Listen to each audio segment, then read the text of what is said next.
gonna put the phone down on the stand here, like on the tripod. So basically, it's like I'm looking at it while I'm talking to you. How's that? Sounds good. As long as you can hear me. I can hear you good. Can you hear me okay? Yeah. Cool. Yeah, we're good to go. It's taping right All now. right, buddy. Just go ahead and give me your introduction, first name, last name, age, and hometown. Okay, I'm Michael Powers. I'm 45 years old. I'm from San Jose, California currently, but I live half-time between Las Vegas and San Francisco where my clubs are. All right. So do me a favor. Try to incorporate my question into your answer during the interview. Why do you think you'd be good on the show? I think I'll add the diversity you guys are looking for. I know you guys are always looking for interesting characters. I definitely am that. My personality is, as far as being on the show, I think I can add a lot of diversity, definitely. I don't want to say controversy because I'm not that controversial person. I just strike people as kind of controversial by the way I look and the way I seem to think by what I do for a living. You look like a rock star. Definitely look like a rock star. Maybe I get all the time that people cannot believe, they can't believe I'm not in the WWF or the WWE as it's called now. They just disbelieve I'm not a wrestler based on my build. I'm 6 foot, about 230. So most people believe that I'm definitely a WWE guy or something along those lines. So tell me a little bit about how you're a different kind of character.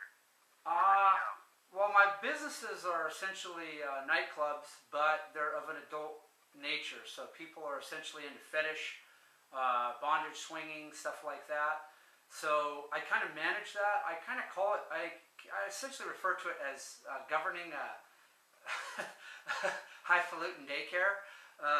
The nightclub business altogether is basically daycare. It's like daycare central. You're just taking care of kids that are out having fun, that are just a little bigger than needing their noses wiped or diapers. But they definitely have the same ramifications. They need the same kind of measures brought to them. And that's more what it is than anything else. I think the thing is governing those kind of people. You're dealing with a very bizarre group of people. You're dealing with trannies, transvestites.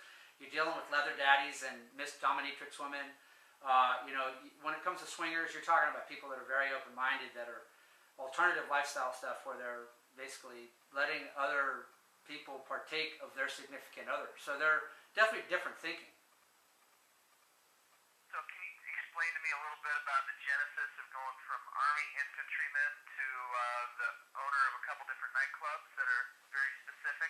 Yeah, I essentially applied for LAPD, and because of affirmative action, I didn't get hired. I scored high enough with the oral interview, but I called the hiring office, the personnel office, and they told me that I didn't have a chance in hell of getting hired because of the fact that, basically with affirmative action being on, they were trying to diversify the police force, and they were looking mostly for persons of color, persons of, other identity other than white males. So I didn't really know what I was going to do. I was in college at the time, and I was working on a bachelor's degree in in criminal justice.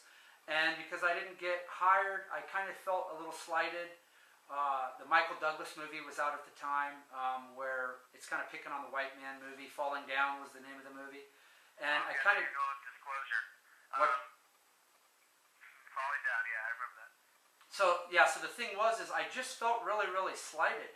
I felt so bad about being a white dude, about being a white guy, that I said, well, I got to find something exciting to do with my life, and I got to find something alternative, because obviously with affirmative action happening there, it was happening kind of everywhere. And it doesn't mean there weren't jobs out there. They just were a little more limited and unavailable. My friend managed to get in, but he kind of went a roundabout way, and I just wasn't as interested in being in law enforcement as I guess he was, so I went a different path. And I started working as a doorman in a nightclub, and before you know it, essentially I met this guy who owned a building, and he wanted to do a business himself there, kind of a nightclub kind of a thing. And as I opened up dialogue with him, next thing you know, I said, hey, I've got this idea for this kind of thing because it doesn't really exist.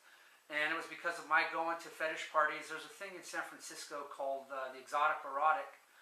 That's been going on for about 25 years. And it's just people get dressed up and go all the way to San Francisco, even from LA and San Diego, to go to. There are a couple of New York guys put this party on. So it got me and my wife into that. At that time, my second wife, she was a stripper. She had gone to college and done the whole college thing, and she wanted to get into alternative lifestyle stuff. And we just started pursuing that, and before you know it, basically, I wound up running this club, and here I am 15 years later.